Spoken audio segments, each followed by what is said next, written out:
From the blackest corners of your mind, they call, pulling you deep into shadow, twisting your senses, keeping you from sleep. It's time to face your darkest fears. This is Tales to Terrify.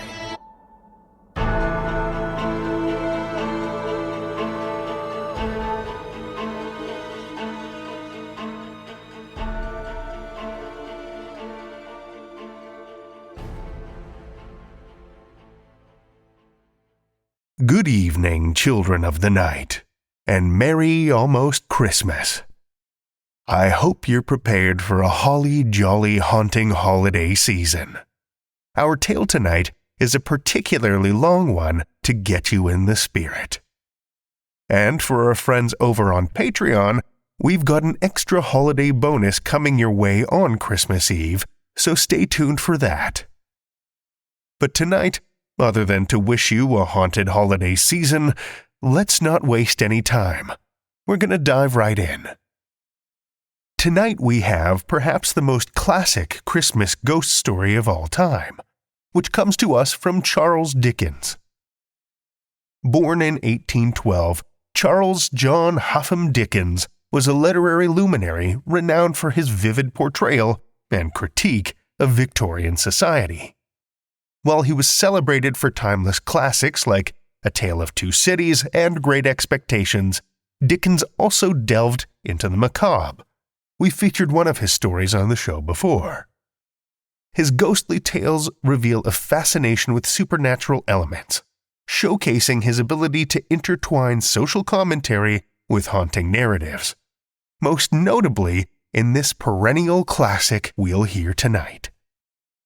Children of the Night, join me for Charles Dickens' A Christmas Carol, first published in 1843.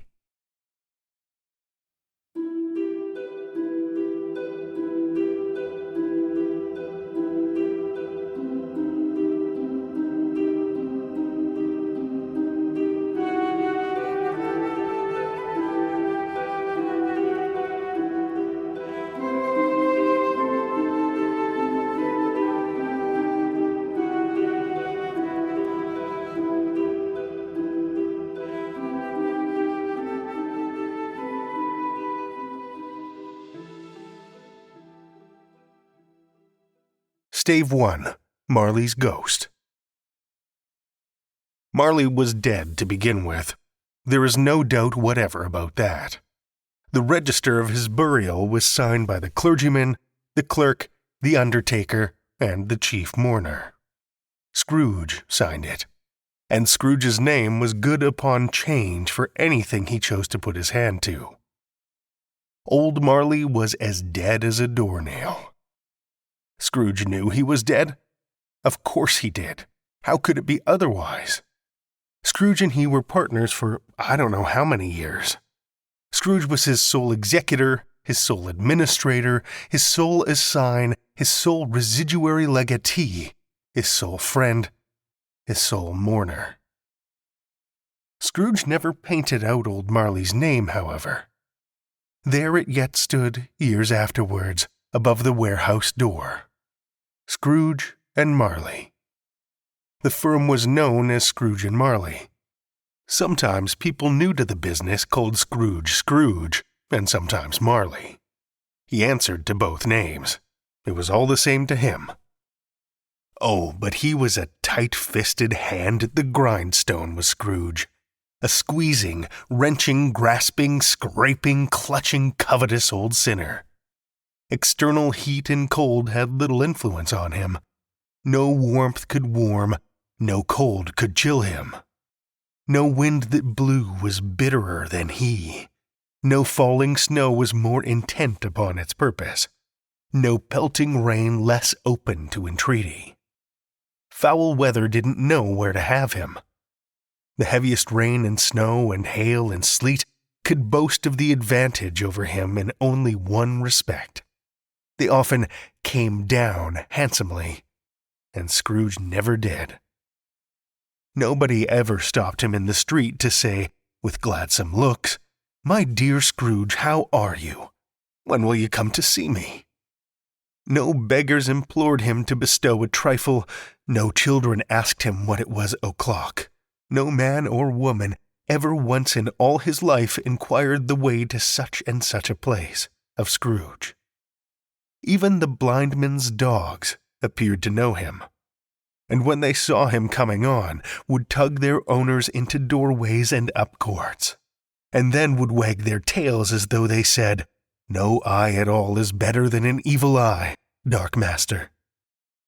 But what did Scrooge care? It was the very thing he liked, to edge his way along the crowded paths of life, warning all human sympathy to keep its distance, was what the knowing ones called nuts to Scrooge. Once upon a time, of all the good days in the year, upon a Christmas Eve, old Scrooge sat busy in his counting-house. It was cold, bleak-biting, foggy weather, and the city clocks had only just gone 3. But it was quite dark already. The door of Scrooge's counting-house was open, that he might keep his eye upon his clerk, who, in a dismal little cell beyond, a sort of tank, was copying letters. Scrooge had a very small fire, but the clerk's fire was so very much smaller that it looked like one coal. But he couldn't replenish it, for Scrooge kept the coal box in his own room, and so surely as the clerk came in with the shovel, the master predicted that it would be necessary for them to part. Wherefore the clerk put on his white comforter, and tried to warm himself at the candle, in which effort, not being a man of a strong imagination, he failed. "A Merry Christmas, Uncle! God save you!" cried a cheerful voice. It was the voice of Scrooge's nephew, who came upon him so quickly that this was the first intimation Scrooge had of his approach. "Bah!" said Scrooge. "Humbug!" "Christmas a humbug, Uncle? You don't mean that, I'm sure." "I do. Out upon Merry Christmas! What's Christmas time to you but a time for paying bills without money? A time for finding yourself a year older and not an hour richer? A time for balancing your books and having every item in 'em through a round dozen of months presented dead against you? If I had my will, every idiot who goes about with Merry Christmas on his lips should be boiled with his own pudding, and buried with a stake of holly through his heart. He should. Uncle! Nephew, keep Christmas in your own way, and let me keep it in mine. Keep it? But you don't keep it. Let me leave it alone, then. Much good may it do you. Much good it has ever done you. There are many things from which I might have derived good, by which I have not profited, I dare say, Christmas among the rest. But I am sure I have always thought of Christmas time, when it has come round, apart from the veneration due to its sacred origin, if anything belonging to it call be apart from that, as a good time. A kind, forgiving, charitable, pleasant time, the only time I know of in the long calendar of the year when men and women seem by one consent to open their shut-up hearts freely, and to think of people below them as if they really were fellow-travellers to the grave, and not another race of creatures bound on other journeys. And therefore, Uncle, though it has never put a scrap of gold or silver in my pocket, I believe that it has done me good, and will do me good, and I say, God bless it. The clerk in the tank involuntarily applauded. Let me hear another sound from you, said Scrooge, and you'll keep your Christmas by losing your situation. You're quite a powerful speaker, sir, he added, turning to his nephew. I wonder you don't go into Parliament. Don't be angry, Uncle. Come, dine with us tomorrow. Scrooge said that he would see him. Yes, indeed he did. He went the whole length of the expression and said that he would see him in that extremity first. "But why?" cried Scrooge's nephew. "Why?" "Why did you get married?" "Because I fell in love." "Because you fell in love," growled Scrooge, as if that were the only one thing in the world more ridiculous than a Merry Christmas. "Good afternoon." "Nay, uncle, but you never came to see me before that happened. Why give it as a reason for not coming now?" "Good afternoon." "I want nothing from you. I ask nothing of you. Why cannot we be friends?" "Good afternoon." "I am sorry with all my heart to find you so resolute. We have never had any quarrel to which I have been a party.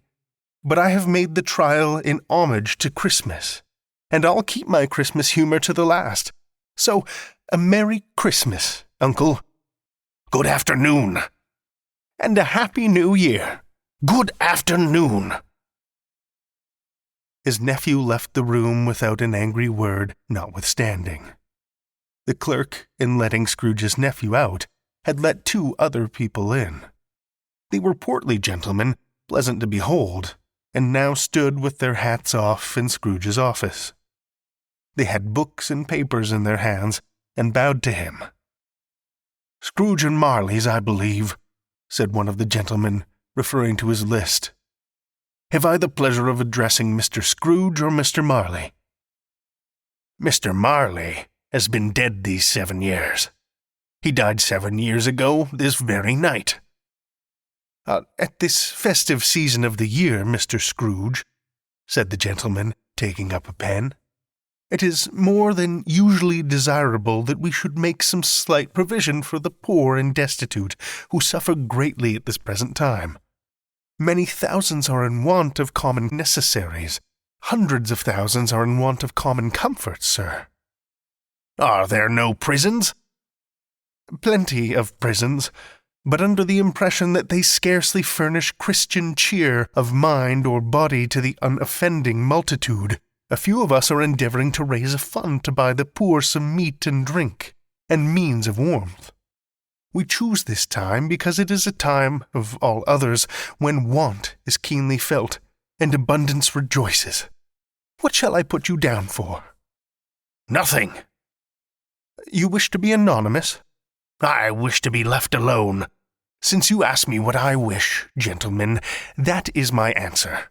I don't make merry myself at Christmas, and I can't afford to make idle people merry. I help to support the prisons and the workhouses. They cost enough, and those who are badly off must go there."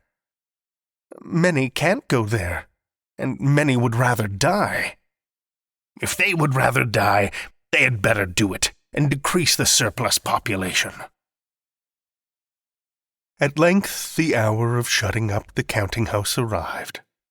With an ill will, Scrooge, dismounting from his stool, tacitly admitted the fact to the expectant clerk in the tank, who instantly snuffed his candle out and put on his hat.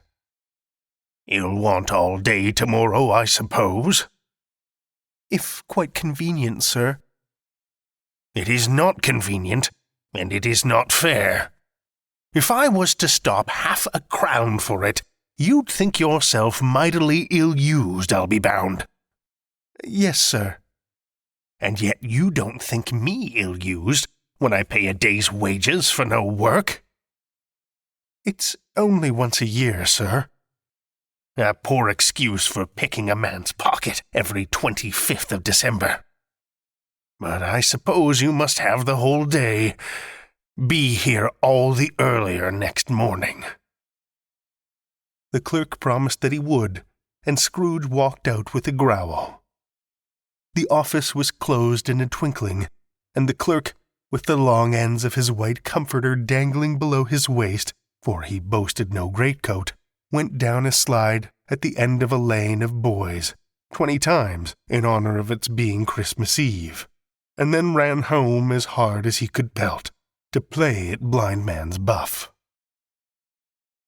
Scrooge took his melancholy dinner in his usual melancholy tavern, and, having read all the newspapers and beguiled the rest of the evening with his banker's book, went home to bed. He lived in chambers which had once belonged to his deceased partner. They were a gloomy suite of rooms and a lowering pile of buildings up a yard. The building was old enough now, and dreary enough, for nobody lived in it but Scrooge, the other rooms being all let out as offices. Now, it is a fact that there was nothing at all particular about the knocker on the door of this house, except that it was very large. Also, that Scrooge had seen it, night and morning, during his whole residence in that place. Also, that Scrooge had as little of what is called fancy about him as any man in the city of London. And yet Scrooge, having his key in the lock of the door, saw in the knocker, without its undergoing any immediate process of change, not a knocker but Marley's face. Marley's face with a dismal light about it, like a bad lobster in a dark cellar. It was not angry or ferocious, but it looked at Scrooge as Marley used to look, with ghostly spectacles turned up upon its ghostly forehead. As Scrooge looked fixedly at this phenomenon, it was a knocker again. He said, "Pooh, pooh," and closed the door with a bang. The sound resounded through the house like thunder. Every room above, and every cask in the wine merchant's cellar below, appeared to have a separate peal of echoes of its own. Scrooge was not a man to be frightened by echoes. He fastened the door and walked across the hall and up the stairs. Slowly, too, trimming his candle as he went. Up Scrooge went, not caring a button for its being very dark. Darkness is cheap, and Scrooge liked it. But before he shut his heavy door, he walked through the rooms to see that all was right. He had just enough recollection of the face to desire to do that. Sitting room, bedroom, lumber room, all as they should be. Nobody under the table, nobody under the sofa, a small fire in the grate, spoon and basin ready, and the little saucepan of gruel, Scrooge had a cold in his head, upon the hob. Nobody under the bed, nobody in the closet, nobody in his dressing gown, which was hanging up in a suspicious attitude against the wall. Lumber room, as usual. Old fire guard, old shoes, 2 fish baskets, washing stand on 3 legs, and a poker. Quite satisfied, he closed his door and locked himself in. Double-locked himself in, which was not his custom. Thus secured against surprise, he took off his cravat, put on his dressing gown and slippers, and his nightcap, and sat down before the very low fire to take his gruel. As he threw his head back in the chair, his glance happened to rest upon a bell, a disused bell that hung in the room and communicated, for some purpose now forgotten, with the chamber in the highest story of the building. It was with great astonishment, and with a strange, inexplicable dread, that as he looked, he saw this bell begin to swing. Soon it rang out loudly, and so did every bell in the house. This was succeeded by a clanking noise, deep down below, as if some person were dragging a heavy chain over the casks in the wine merchant's cellar. Then he heard the noise much louder on the floors below. Then, coming up the stairs. Then, coming straight towards his door. It came on through the heavy door, and a spectre passed into the room before his eyes. And upon its coming in, the dying flame leapt up, as though it cried, "I know him, Marley's ghost!" The same face, the very same. Marley in his pigtail, usual waistcoat, tights and boots. His body was transparent, so that Scrooge, observing him, and looking through his waistcoat, could see the 2 buttons on his coat behind. Scrooge had often heard it said that Marley had no bowels, but he had never believed it until now. No, nor did he believe it even now. Though he looked the phantom through and through, and saw it standing before him, though he felt the chilling influence of its death-cold eyes, and noticed the very texture of the folded kerchief bound about its head and chin, he was still incredulous. "How now, Scrooge?" "How now?" said Scrooge, caustic and cold as ever. "What do you want with me?" "Much," Marley's voice, no doubt about it. "Who are you?" "Ask me who I was." "Who were you then?" "In life, I was your partner, Jacob Marley." Can you sit down?" "I can." "Do it then." Scrooge asked the question because he didn't know whether a ghost so transparent might find himself in a condition to take a chair, and felt that, in the event of its being impossible, it might involve the necessity of an embarrassing explanation. But the ghost sat down on the opposite side of the fireplace, as if he were quite used to it. "You don't believe in me." "I don't." "What evidence would you have of my reality beyond that of your senses?" "I don't know."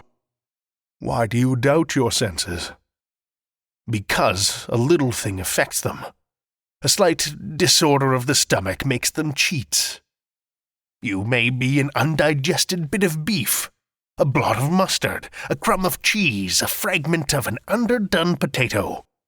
There's more of gravy than of grave about you, whatever you are." Scrooge was not much in the habit of cracking jokes, nor did he feel in his heart by any means waggish then. The truth is that he tried to be smart, as a means of distracting his own attention and keeping down his horror. But how much greater was his horror when, the phantom taking off the bandage round its head as if it were too warm to wear indoors, its lower jaw dropped down upon its breast. "Mercy! Dreadful apparition! Why do you trouble me? Why do spirits walk the earth, and why do they come to me?"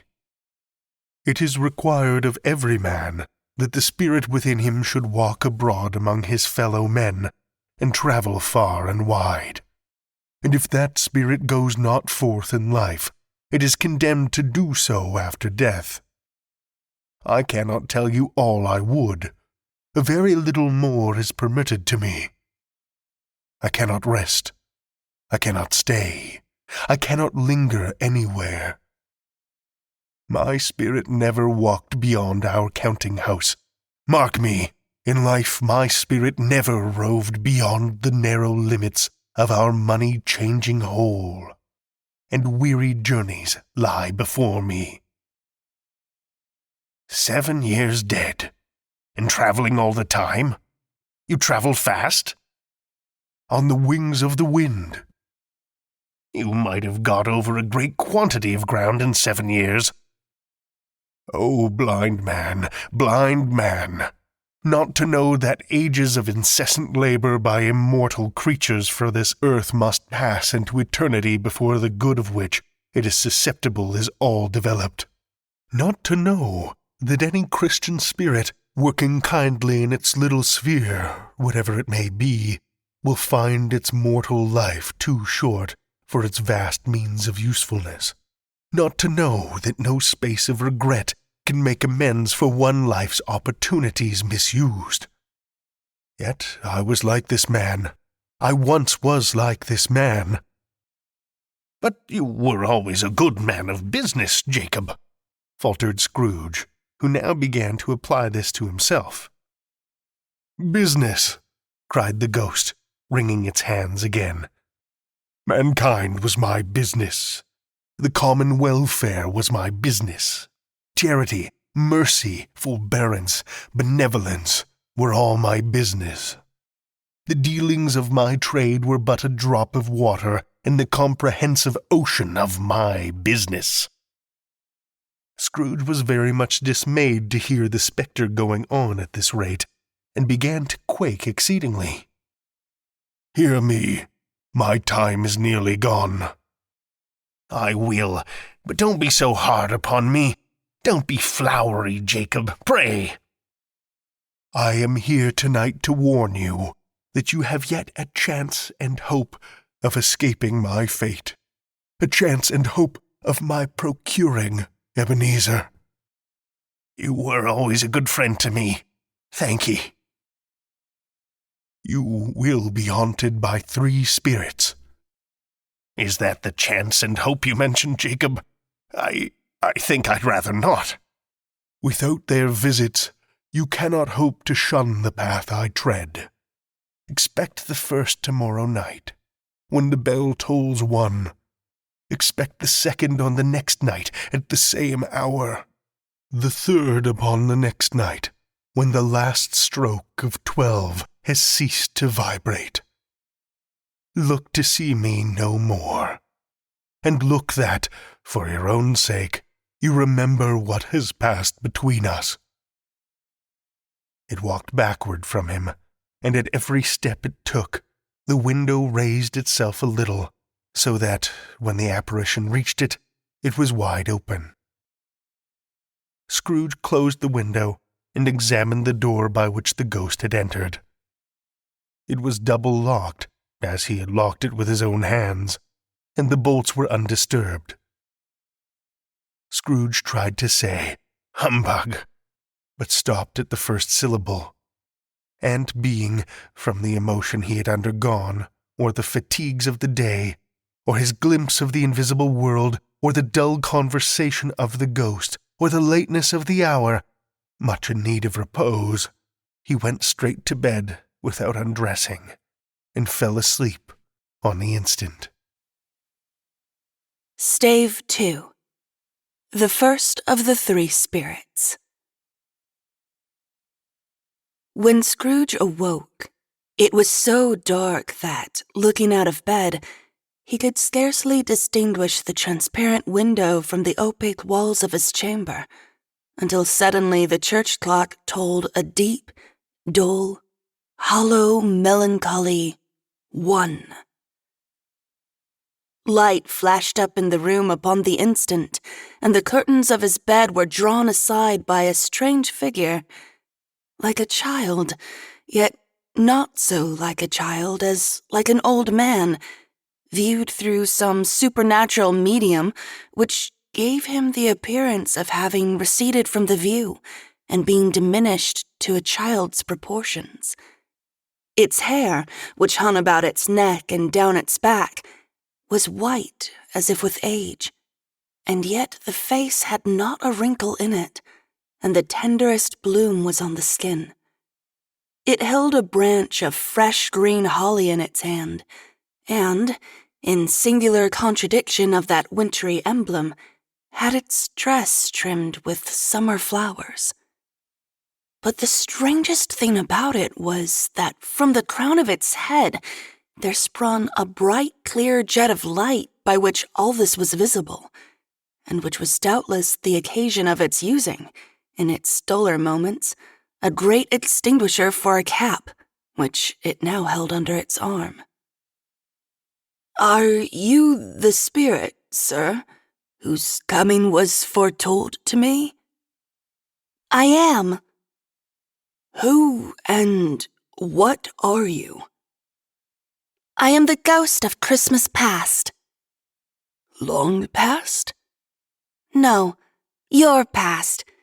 The things that you will see with me are shadows of the things that have been. They will have no consciousness of us." Scrooge then made bold to inquire what business brought him here. "Your welfare. Rise and walk with me." It would have been in vain for Scrooge to plead that the weather and the hour were not adapted to pedestrian purposes, that bed was warm and the thermometer a long way below freezing, that he was clad but lightly in his slippers, dressing-gown, and nightcap, and that he had a cold upon him at the time. The grasp, though gentle as a woman's hand, was not to be resisted. He rose, but finding that the spirit made towards the window, clasped its robe in supplication. "I am a mortal, and liable to fall." "Bear but a touch of my hand there," said the spirit, laying it upon his heart, "and you shall be upheld in more than this." As the words were spoken, they passed through the wall and stood in the busy thoroughfares of a city. It was made plain enough by the dressing of the shops that, here too, it was Christmas time. The ghost stopped at a certain warehouse door and asked Scrooge if he knew it. "Know it? Was I apprenticed here?" They went in. At sight of an old gentleman in a Welsh wig, sitting behind such a high desk that, if he had been 2 inches taller, he must have knocked his head against the ceiling, Scrooge cried in great excitement, "Why, it's old Fezziwig! Bless his heart, it's Fezziwig alive again!" Old Fezziwig laid down his pen and looked up at the clock, which pointed to the hour of 7. He rubbed his hands, adjusted his capacious waistcoat, laughed all over himself from his shoes to his organ of benevolence, and called out in a comfortable, oily, rich, fat, jovial voice, "Yo-ho there! Ebenezer! Dick!" A living and moving picture of Scrooge's former self, a young man came briskly in, accompanied by his fellow prentice. "Dick Wilkins, to be sure," said Scrooge to the ghost. "My old fellow prentice, bless me, yes, there he is. He was very much attached to me, was Dick. Poor Dick. Dear, dear." "Yo-ho, my boys," said Fezziwig. "No more work tonight. Christmas Eve, Dick. Christmas, Ebenezer. Let's have the shutters up before a man can say Jack Robinson. Clear away, my lads, and let's have lots of room here." Clear away. There was nothing they wouldn't have cleared away or couldn't have cleared away with old Fezziwig looking on. It was done in a minute. Every movable was packed off, as if it were dismissed from public life forevermore. The floor was swept and watered, the lamps were trimmed, fuel was heaped upon the fire, and the warehouse was as snug and warm and dry and bright a ballroom as you would desire to see upon a winter's night. In came a fiddler with a music book, and went up to the lofty desk and made an orchestra of it, and tuned like 50 stomachaches. In came Mrs. Fezziwig, one vast substantial smile. In came the 3 Miss Fezziwigs, beaming and lovable. In came the 6 young followers whose hearts they broke. In came all the young men and women employed in the business.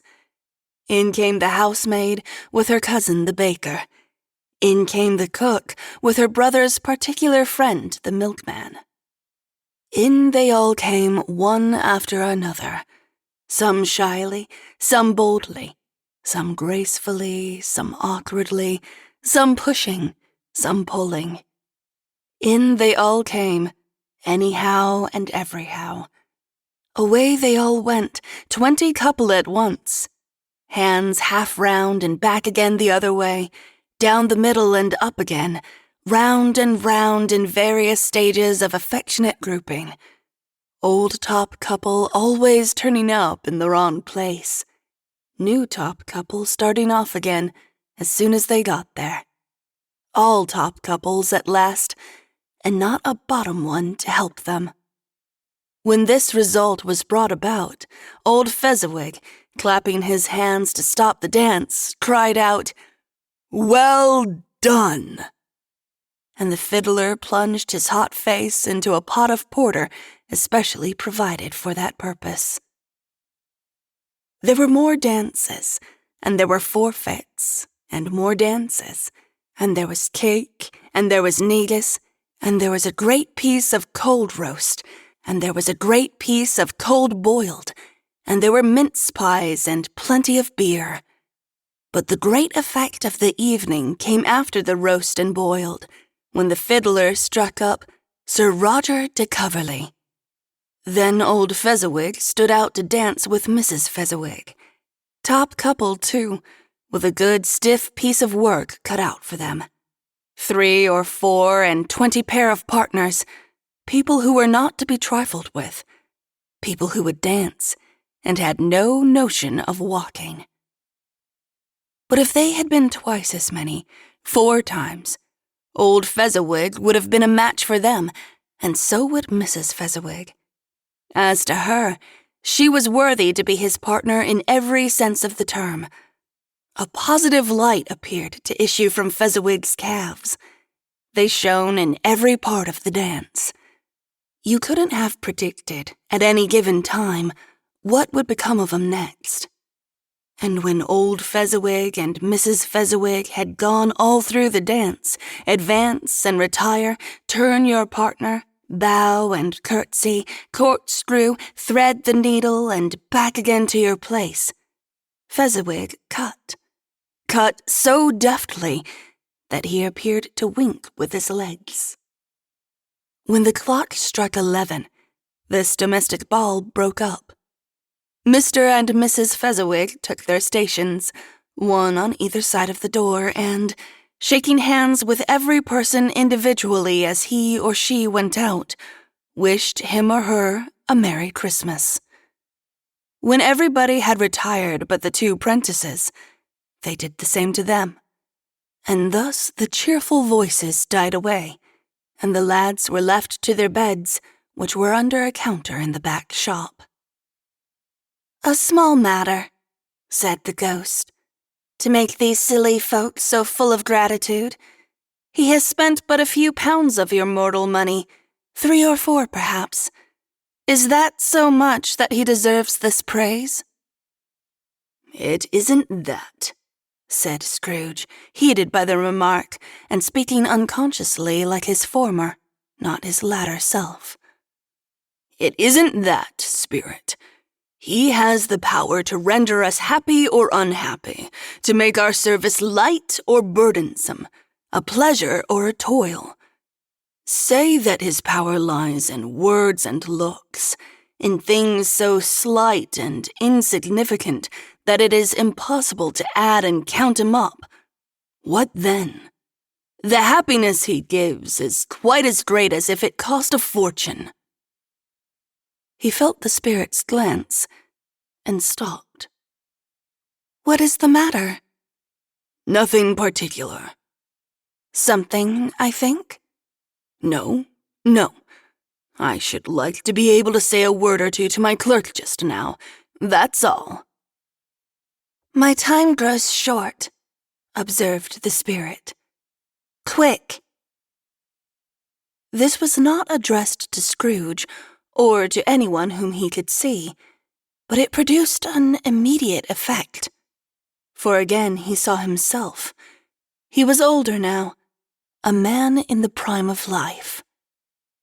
He was not alone, but sat by the side of a fair young girl in a black dress, in whose eyes there were tears. "It matters little," she said softly to Scrooge's former self.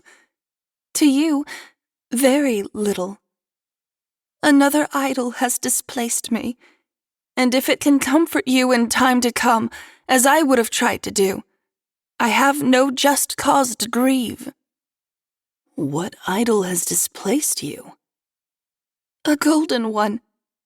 You fear the world too much. I have seen your nobler aspirations fall off one by one, until the master passion, gain, engrosses you. Have I not?" "What then? Even if I have grown so much wiser, what then? I am not changed towards you. Have I ever sought release from our engagement?" "In words? No. Never." "In what, then?" "In a changed nature, in an altered spirit, in another atmosphere of life, another hope as its great end. If you were free today, tomorrow, yesterday, can I even believe that you would choose a dowerless girl, or, choosing her, do I not know that your repentance and regret would surely follow? I do, and I release you, with a full heart, for the love of him you once were. Spirit, remove me from this place. I told you, these were shadows of the things that have been, said the ghost. That they are what they are, do not blame me. Remove me, Scrooge exclaimed. I cannot bear it. Leave me. Take me back. Haunt me no longer. As he struggled with the spirit, he was conscious of being exhausted and overcome by an irresistible drowsiness, and, further, of being in his own bedroom. He had barely time to reel to bed before he sank into a heavy sleep. Stave 3. The second of the three spirits. Scrooge awoke in his bedroom. There was no doubt about that. But it and his own adjoining sitting room, into which he shuffled in his slippers, attracted by a great light there, had undergone a surprising transformation. The walls and ceiling were so hung with living green that it looked a perfect grove. The leaves of holly, mistletoe, and ivy reflected back the light as if many little mirrors had been scattered there. And such a mighty blaze went roaring up the chimney as that petrification of a hearth had ever known in Scrooge's time, or Marley's, or for many and many a winter season gone. Heaped upon the floor to form a kind of throne were turkeys, geese, game, brawn, great joints of meat, suckling pigs, long wreaths of sausages, mince pies, plum puddings, barrels of oysters, red-hot chestnuts, cherry-cheeked apples, juicy oranges, luscious pears, immense twelfth cakes, and great bowls of punch. In easy state upon this couch, there sat a giant, glorious to see, who bore a glowing torch, in shape not unlike Plenty's horn, and who raised it high to shed its light on Scrooge as he came peeping round the door. Come in, and know me better, man. I am the ghost of Christmas present. Look upon me. You have never seen the like of me before. Never.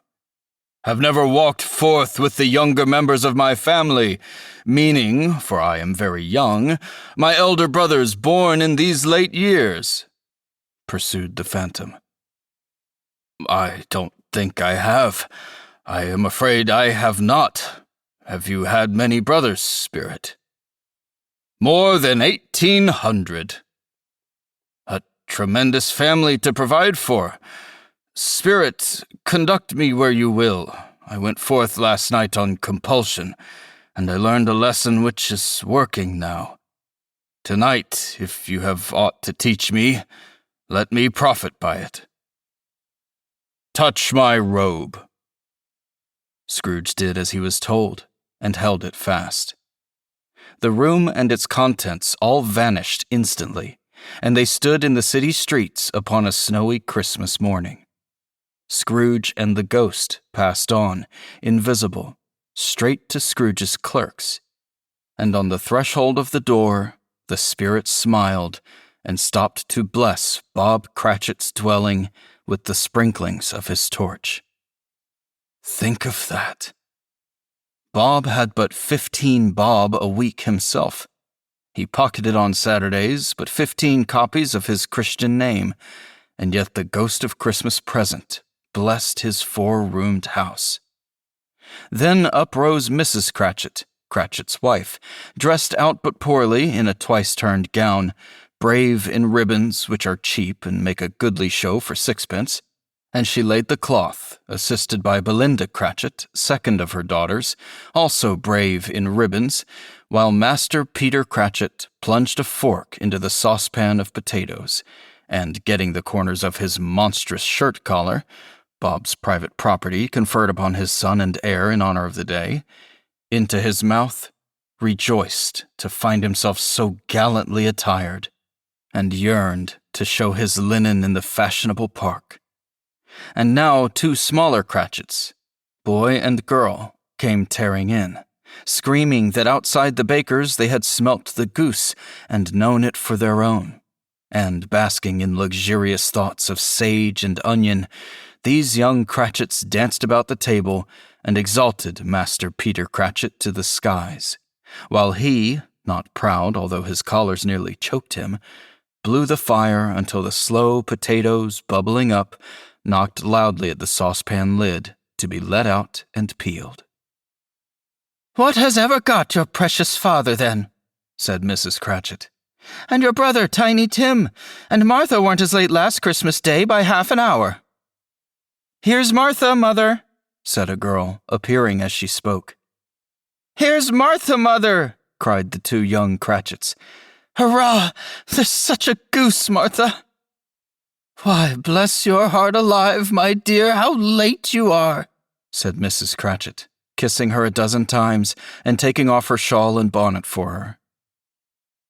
"We'd a deal of work to finish up last night," replied the girl, "and had to clear away this morning, Mother." "Well, never mind, so long as you are come," said Mrs. Cratchit.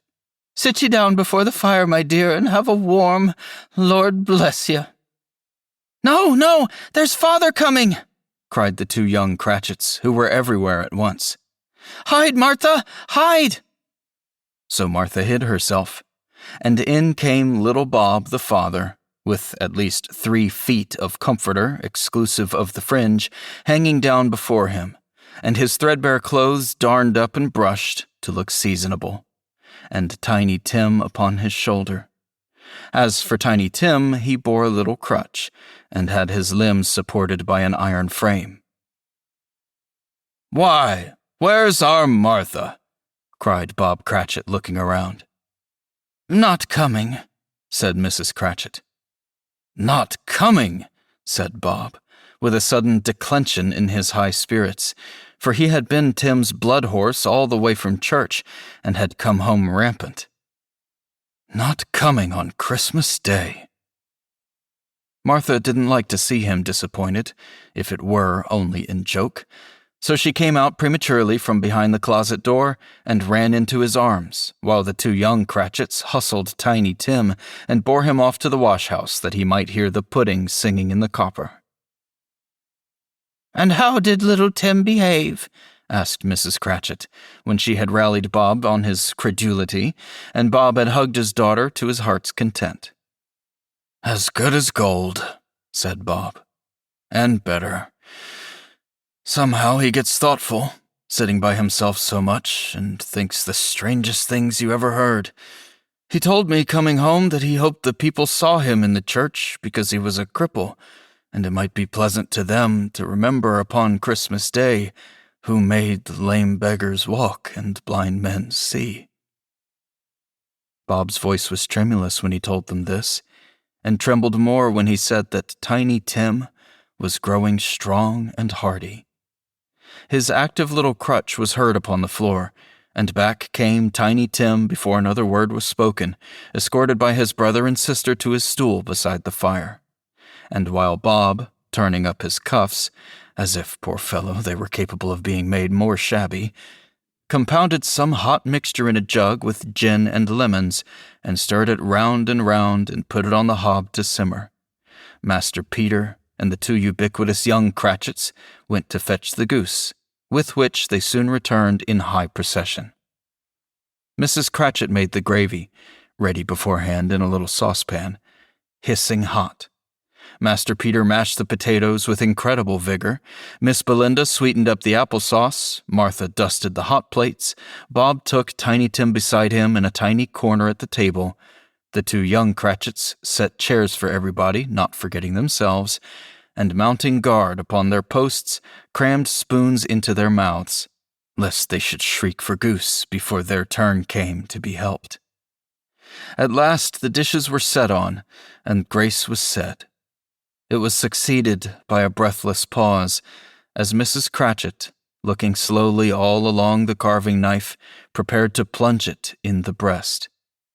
But when she did, and when the long-expected gush of stuffing issued forth, one murmur of delight arose all around the board, and even Tiny Tim, excited by the two young Cratchits, beat on the table with the handle of his knife and feebly cried, "Hurrah!" There never was such a goose. Bob said he didn't believe there ever was such a goose cooked. Its tenderness and flavor, size and cheapness were the themes of universal admiration. Eked out by applesauce and mashed potatoes, it was a sufficient dinner for the whole family.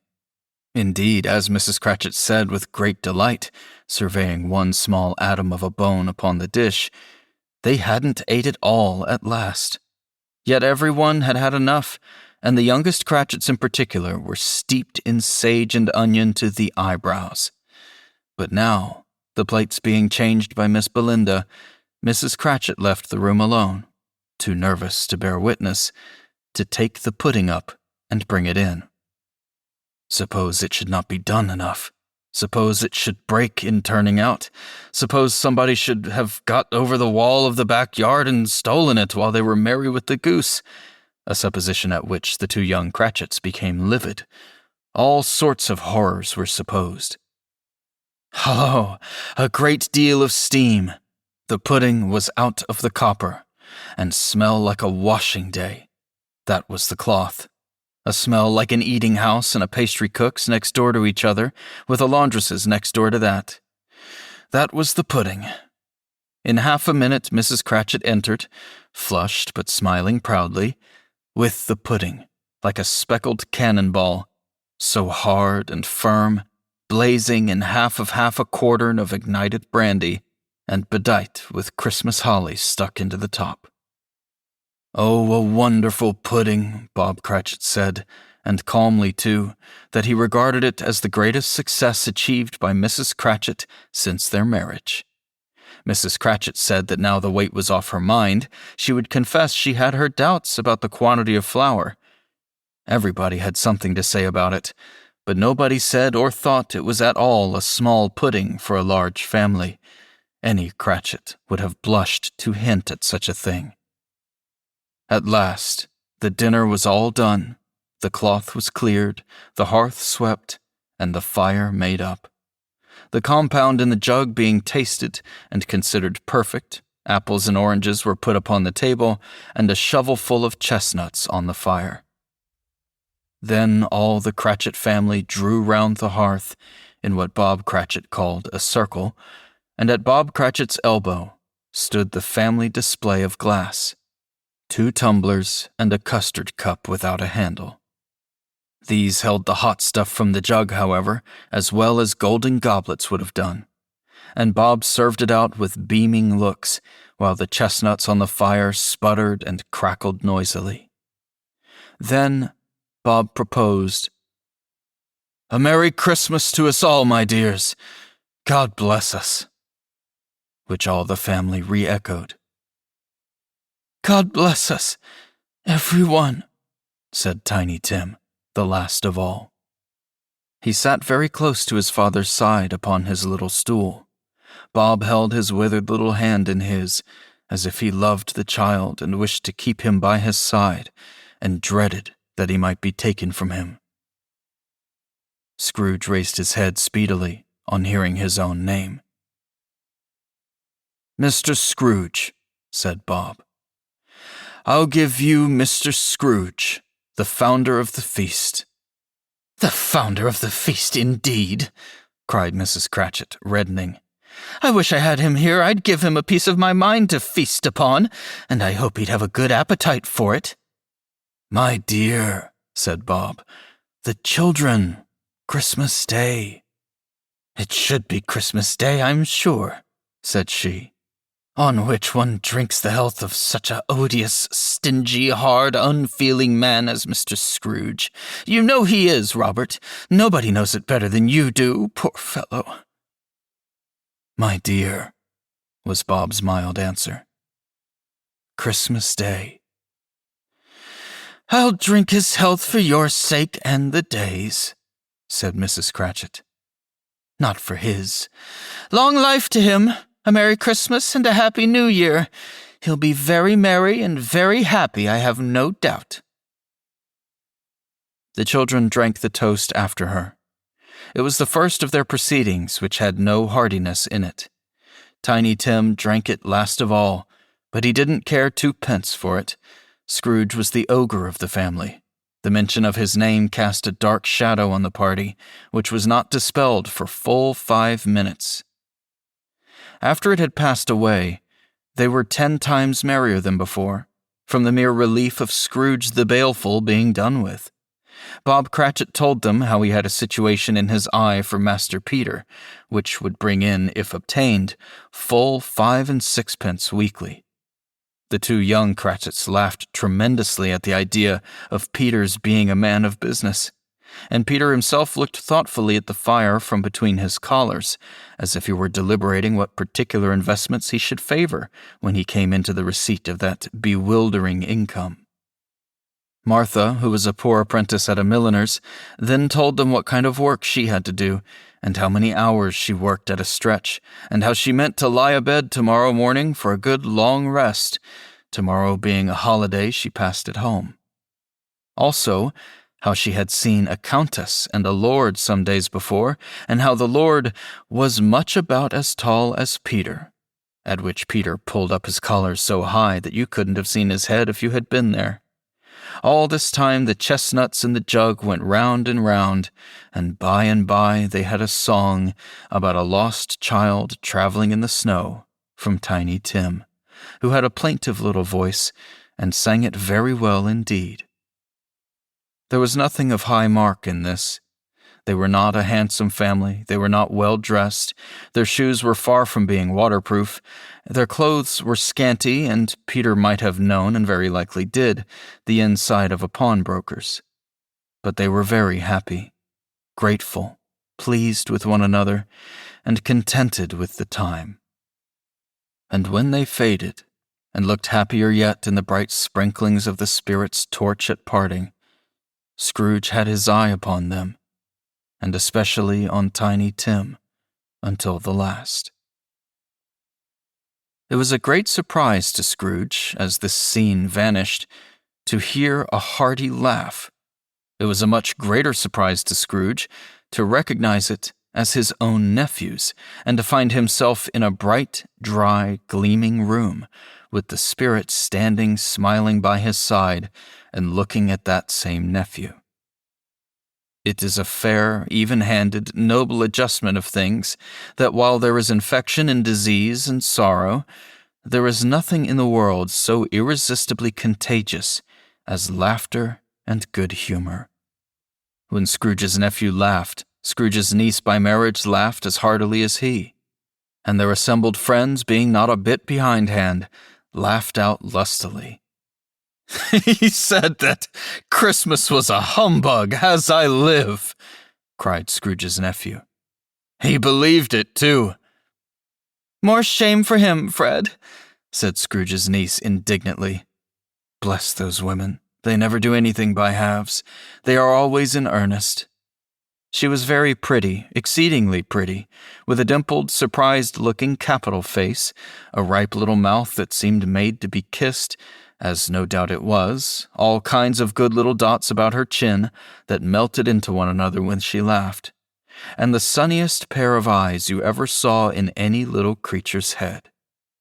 Altogether, she was what you would have called provoking, but satisfactory, too.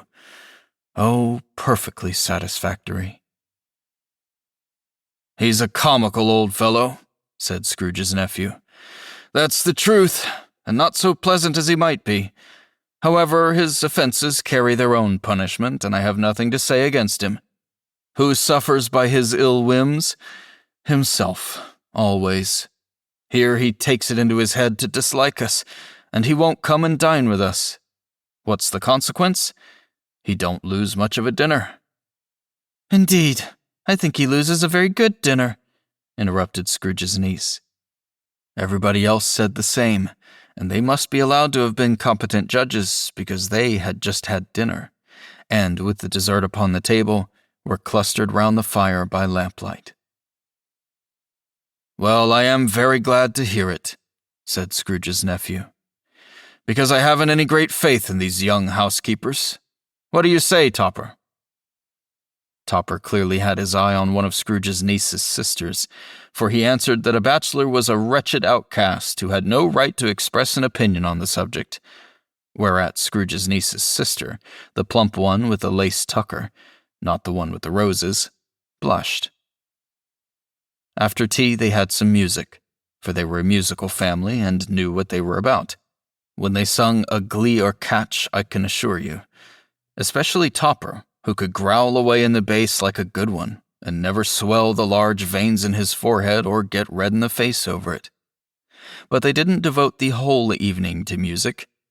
After a while they played at forfeits, for it is good to be children sometimes, and never better than at Christmas, when its mighty founder was a child himself.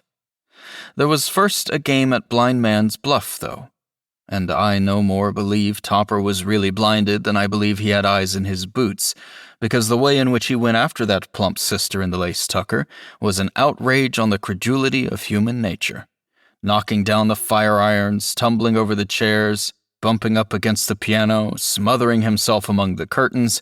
Wherever she went, there went he. He always knew where the plump sister was. He wouldn't catch anybody else. If you had fallen up against him, as some of them did, and stood there, he would have made a feint of endeavoring to seize you, which would have been a reply to affront to your understanding, and would instantly have sidled off in the direction of the plump sister. "Here is a new game," said Scrooge. "1 half-hour, Spirit. Only one."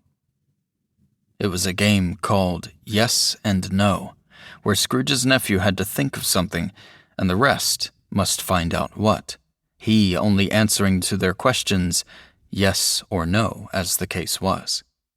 The fire of questioning to which he was exposed elicited from him that he was thinking of an animal, a live animal, a rather disagreeable animal, a savage animal, an animal that growled and grunted sometimes and talked sometimes, and lived in London and walked about the streets, and wasn't made a show of, and wasn't led by anybody, and didn't live in a menagerie, and was never killed in a market, and was not a horse, or an ass, or a cow, or a bull, or a tiger, or a dog, or a pig, or a cat, or a bear. At every new question put to him, this nephew burst into a fresh roar of laughter, and was so inexpressibly tickled that he was obliged to get up off the sofa and stamp. At last, the plump sister cried out, "I have found it! I know what it is, Fred, I know what it is!" "What is it?" cried Fred. "It's your Uncle Scrooge!" Which it certainly was. Admiration was the sentiment, though some objected that the reply to, "Is it a bear?" ought to have been yes. Uncle Scrooge had imperceptibly become so gay and light of heart that he would have drank to the unconscious company in an inaudible speech.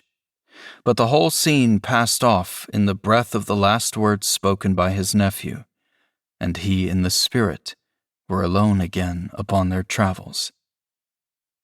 Much they saw, and far they went, and many homes they visited, but always with a happy end. The spirit stood beside sick beds, and they were cheerful. On foreign lands, and they were close at home, by struggling men, and they were patient in their greater hope, by poverty, and it was rich. In an almshouse, hospital, and jail, in misery's every refuge, where vain man in his little brief authority had not made fast the door and barred the spirit out, he left his blessing, and taught Scrooge his precepts. Suddenly, as they stood together in an open place, the bell struck 12. Scrooge looked about him for the ghost, and saw it no more. As the last stroke ceased to vibrate, he remembered the prediction of old Jacob Marley, and lifting up his eyes, beheld a solemn phantom, draped and hooded, coming like a mist along the ground towards him. Stave 4. The Last of the Spirits. The phantom slowly, gravely, silently approached. When it came near him, Scrooge bent down upon his knee, for in the air through which the spirit moved, it seemed to scatter gloom and mystery. It was shrouded in a deep black garment, which concealed its head, its face, its form, and left nothing of it visible save one outstretched hand. He knew no more, for the spirit neither spoke nor moved. I am in the presence of the ghost of Christmas yet to come, ghost of the future. I fear you more than any spectre I have seen. But as I know your purpose is to do me good, and as I hope to live to be another man from what I was, I'm prepared to bear your company, and I do it with a thankful heart. Will you not speak to me?" It gave him no reply. The hand was pointing straight before them. Lead on, lead on. The night is waning fast, and it is precious time to me. I know. Lead on, spirit." They scarcely seemed to enter the city, for the city rather seemed to spring up about them. But there they were, in the heart of it, on 'change, amongst the merchants. The spirit stopped beside one little knot of businessmen. Observing that the hand was pointed to them, Scrooge advanced to listen to their talk. "No," said a great fat man with a monstrous chin. "I don't know much about it either way. I only know he's dead." "When did he die?" inquired another. "Last night, I believe." "Why, what was the matter with him?" "God knows," said the first man with a yawn. "What has he done with his money?"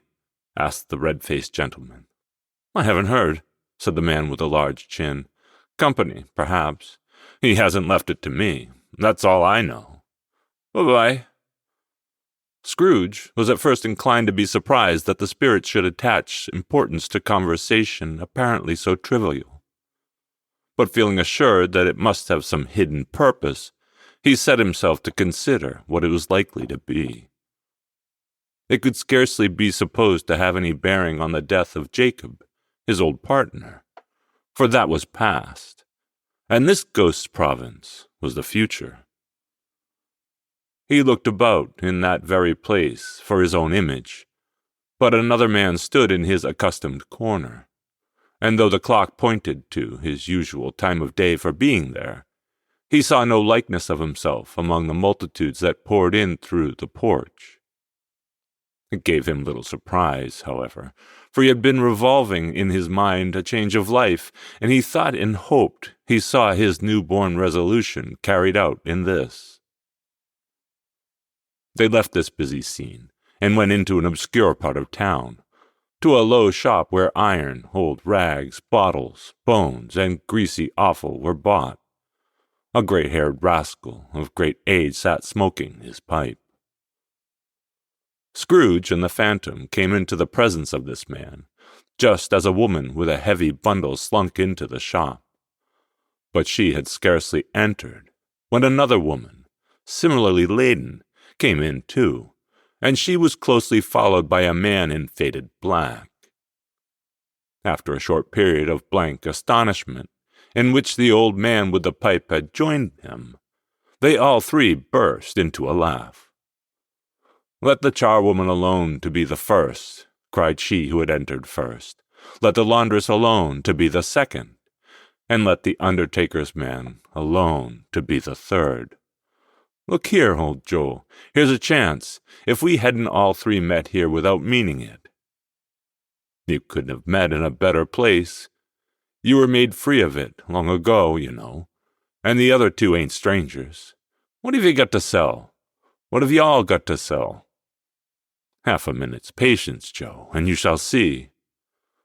"What odds, then? What odds, Mrs. Dilber?" said the woman.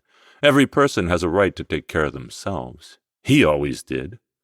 Who's the worse for the loss of a few things like these?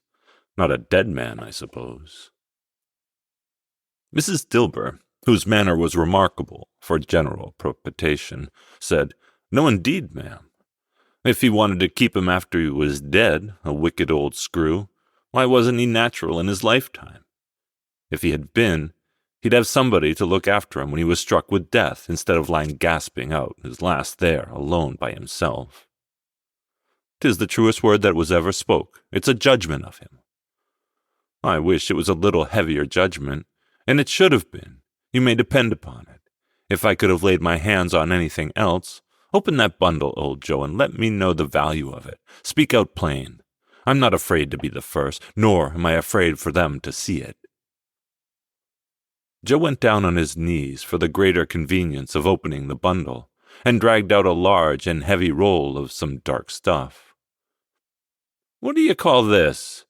"Bed curtains." "Ah, bed curtains. Don't drop oil on the blankets now." "His blankets? Who else do you think? And isn't likely to take cold without 'em, I dare say. You may look through that shirt till your eyes ache, but you won't find a hole in it, nor a threadbare place. It's the best he had, and a fine one, too. They'd have wasted it by dressing him up in it if he hadn't been for me." Scrooge listened to this dialogue in horror. "Spirit! I see. The case of this unhappy man might be my own. My life tended that way now. Merciful heavens, what is this?" The scene had changed, and now he almost touched a bare, uncurtained bed. A pale light, rising in the outer air, fell straight upon this bed, and on it, unwatched, unwept, uncared for, was the body of this plundered unknown man. "Spirit, let me see some tenderness connected with a death, or this dark chamber, Spirit, will be forever present to me." The ghost conducted him to poor Bob Cratchit's house, the dwelling he had visited before, and found the mother and the children seated round the fire. Quiet. Very quiet. The noisy little Cratchits were as still as statues in one corner, and sat looking up at Peter, who had a book before him. The mother and her daughters were engaged in needlework, but surely they were very, very quiet. And he took a child, and set it in the midst of them. Where had Scrooge heard those words? He had not dreamed them. The boy must have read them out, as he and the spirit crossed the threshold. Why did he not go on? The mother laid her work upon the table, and put her hand up to her face. "The color hurts my eyes," she said. "The color? Ah, poor Tiny Tim. They're better now again. It makes them weak by candlelight, and I wouldn't show weak eyes to your father when he comes home for the world. It must be near his time." "Past it, rather," Peter answered, shutting his book. "But I think he has walked a little slower than he'd used these last few evenings, Mother. I've known him to walk with Tiny Tim upon his shoulder very fast indeed." "So have I," cried Peter, "often."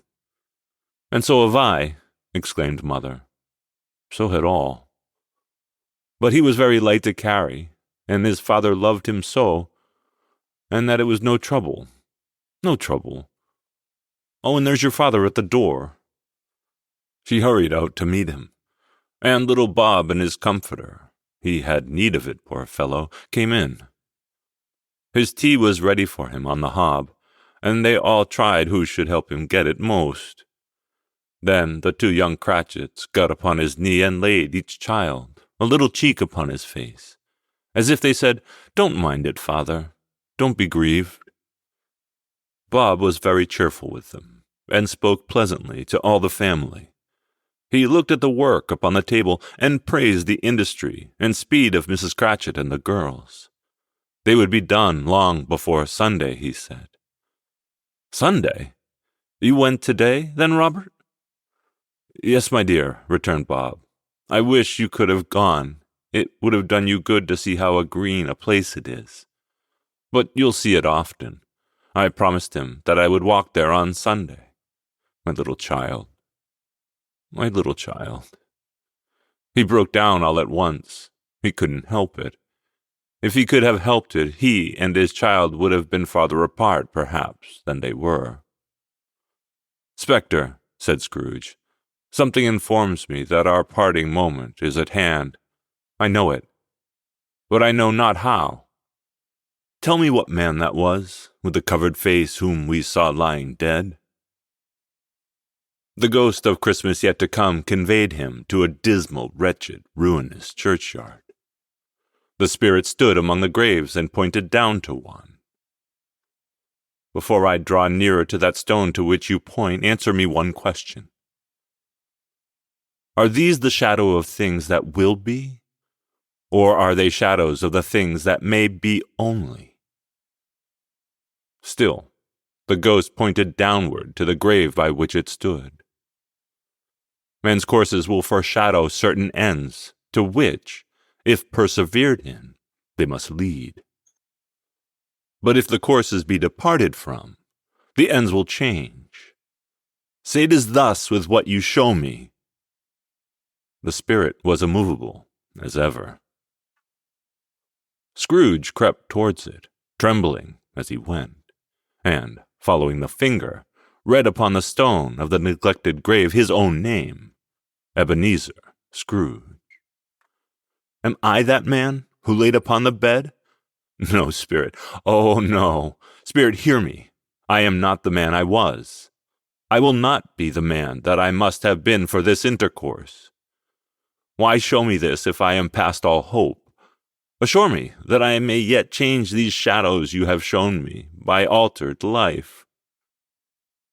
For the first time, the kind hand faltered. I will honor Christmas in my heart, and I will try to keep it all the year. I will live in the past, the present, and the future. The spirits of all three shall strive within me. I will not shut out the lesson that they teach. Oh, tell me I may sponge away the writing on this stone. Holding up his hand in one last prayer to have his fate reversed, he saw an alteration in the phantom's hood and dress. It shrunk, collapsed, and dwindled down into a bedpost. And yes, the bedpost was his own. The bed was his own. The room was his own. Best and happiest of all, the time before him was his own to make amends in. He was checked in his transports by the church ringing out the lustliest pearls he had ever heard. Running to the window, he opened it and put out his head.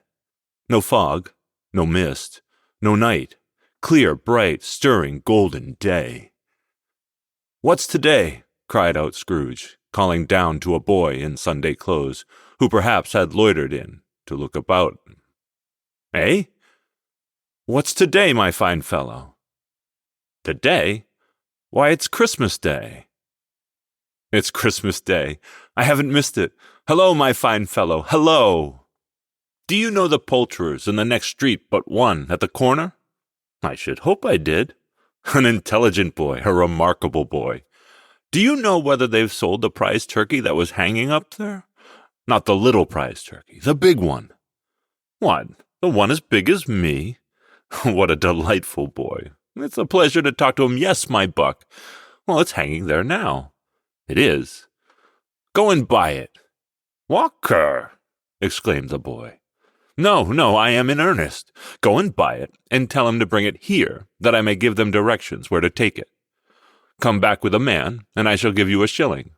Come back with him in less than 5 minutes, and I'll give you half a crown." The boy was off like a shot. "I'll send it to Bob Cratchit's. He shan't know who sends it. It's twice the size of Tiny Tim. Joe Miller never made such a joke as sending it to Bob's will be." The hand in which he wrote the address was not a steady one, but write it he did somehow, and went downstairs to open the street door, ready for the coming of the poulterer's man. It was a turkey. He never could have stood upon his legs, that bird. He would have snapped him off short in a minute, like sticks of sealing wax. Scrooge dressed himself. all in his best, and at last got out into the streets. The people were by this time pouring forth, as he had seen them, with the ghost of Christmas present, and, walking with his hands behind him, Scrooge regarded every one with a delighted smile. He looked so irresistibly pleasant, in a word, that 3 or 4 good-humored fellows said, "Good morning, sir. A Merry Christmas to you." And Scrooge said often afterwards that, of all the blithe sounds he had ever heard, these were the blithest in his ears. In the afternoon, he turned his step towards his nephew's house. He passed the door a dozen times before he had the courage to go up and knock. But he made a dash and did it. "Is your master at home, my dear?" said Scrooge to the girl. "Nice girl. Very." "Yes, sir." "Where is he, my love?" "He's in the dining room, sir, with his mistress." "He knows me," said Scrooge, with his hand already upon the dining room lock. "I'll go in there, my dear." "Fred!" "Why, bless my soul," cried Fred. "Who's that?" "It's I, your Uncle Scrooge. I have come to dinner. Will you let me in, Fred?" "Let him in? It's a mercy he didn't shake his arm off. He was at home in 5 minutes. Nothing could have been heartier.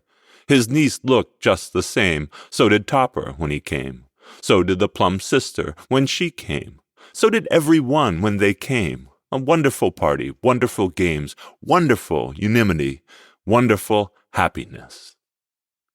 But he was early at the office the next morning. Oh, he was early there. If he could only be there first and catch Bob Cratchit coming late. That was the thing he had set his heart upon. And he did it. The clock struck 9. No Bob. 1/4 past. No Bob. Bob was full 18 minutes and a half behind his time. Scrooge sat with his door wide open that he might see him come into the tank. Bob's hat was off before he opened the door, his comforter, too. He was on his stool, in a jiffy, driving away with his pen, as if he were trying to overtake 9 o'clock. "Hello," growled Scrooge, in his accustomed voice, as near he could feign it. "What do you mean by coming here at this time of day?" "I'm very sorry, sir. I am behind my time." "You are? Yes. I think you are. Step this way, if you please." "It's only once a year, sir. It shall not be repeated. I was making rather merry, sir." "Now, I'll tell you what, my friend. I am not going to stand for this sort of thing any longer. And therefore," Scrooge continued, leaping up from his stool, and giving Bob such a dig in the waistcoat that he staggered back into the tank again, "and therefore, I am about to raise your salary." Bob trembled, and got a little nearer to the ruler. "A Merry Christmas, Bob," said Scrooge, with an earnestness that could not be mistaken as he clapped him on the back. "A merrier Christmas, Bob, my good fellow, than I have given you for many a year. I'll raise your salary and endeavor to assist your struggling family, and we'll be discussing your affairs this very afternoon over a Christmas bowl of smoking bishop. Make up the fires, and buy a second coal scuttle before you dot another I, Bob Cratchit." Scrooge was better than his word. He did it all, and indefinitely more. And to Tiny Tim, who did not die, he was a second father. He became a good friend, as good a master, and as good a man as the good old city knew, or any other good old city, town, or borough in the good old world. Some people laughed to see the alteration in him, but his own heart laughed, and that was quite enough for him. He had no further intercourse with the spirits, but lived in that respect upon the total abstinence principle ever afterwards.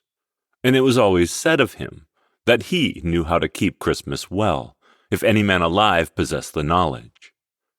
May that be truly said of us, and all of us. And so, as Tiny Tim observed, God bless us, every one.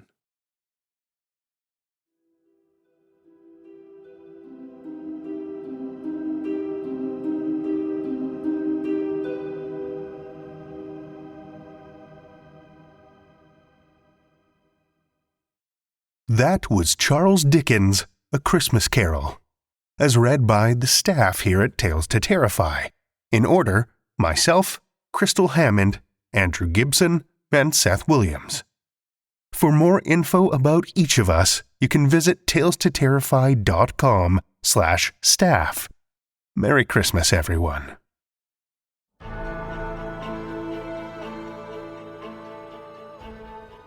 Well, children of the night, the hour is late, and we've run out of tales to tell. For now. Tales to Terrify is made possible by the tremendous generosity of our supporters on Patreon and PayPal. Incredible fans like Lestle Baxter, Belcher, Amanda Carrillo, Amanda Gottfried, and Orion D. Hegre, whose generous support helps keep the lights on and flickering ominously. Not a supporter already?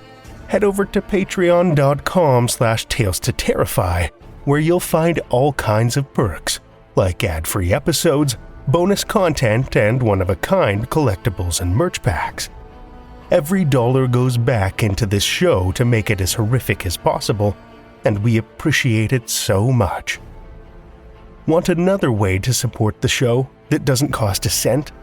Head over to Podchaser, Spotify, or Apple Podcasts and leave us a 5-star rating or review.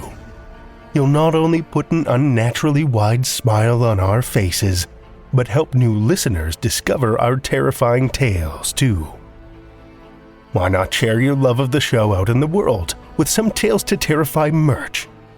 talestoterrify.com/merch will take you to our TeePublic store, where we've got a great collection of creepy custom and curated designs, so you can show those around you just how twisted you truly are. Tales to Terrify is produced by Seth Williams, Meredith Morgenstern, Andrew Gibson, Krystal Hammond, Spencer Disparty, and myself, Drew Sebesteny, with original theme by Nebulous Entertainment. Tales to Terrify is distributed under a Creative Commons Attribution, Non-Commercial, No Derivatives license. Join us again next week as we go in search of ghostly pleasures with more Tales to Terrify.